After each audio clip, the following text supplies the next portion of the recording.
નર્મદા જિલ્લાના સાગબારા પોલીસે આગામી દિવાળીના તહેવારોને અનુલક્ષીને સઘન વાહન ચેકિંગ દરમિયાન એક મોટી સફળતા મેળવી છે। જીવનદાતા ગણાતી એમ્બ્યુલન્સમાં પાપનો વેપાર કરતો બુટલેગર સાગબારા પોલીસે પર્દાફાશ કર્યો। આરોગ્ય સેવાની આડમાં દારૂનો ડોઝ સપ્લાય કરવામાં મનસૂબા પર પોલીસે પાણી ફેરવી દીધું છે। આગામી દિવાળીના તહેવારોને ધ્યાનમાં રાખીને રાજસ્થાનથી ગુજરાતમાં ઘુસાડવામાં આવી રહેલા વિદેશી દારૂના મોટા જથ્થાને પોલીસે ઝડપી પાડ્યો છે।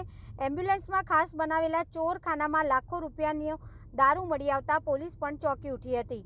પોલીસે એમ્બ્યુલન્સ સહિત કુલ 13.53 લાખનો મુદ્દામાલ જપ્ત કરી રાજસ્થાનથી અમદાવાદ લઈ જવાતી અને ખેપને નિષ્ફળ બનાવી છે।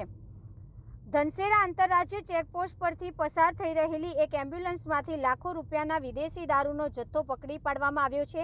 પોલીસે એમ્બ્યુલન્સમાં ચોરખાનું બનાવી રાજસ્થાનથી અમદાવાદ લઈ જવાતા 3,43,800ની કિંમતના ભારતીય બનાવટના વિદેશી દારૂ સાથે એક આરોપીની ધરપકડ કરી છે। દારૂ અને એમ્બ્યુલન્સ સહિત કુલ 13,53,800નો મુદ્દામાલ જપ્ત કરવામાં આવ્યો છે। રિપોર્ટર મુનાફ શેખ, રાજપીપળા, નર્મદા।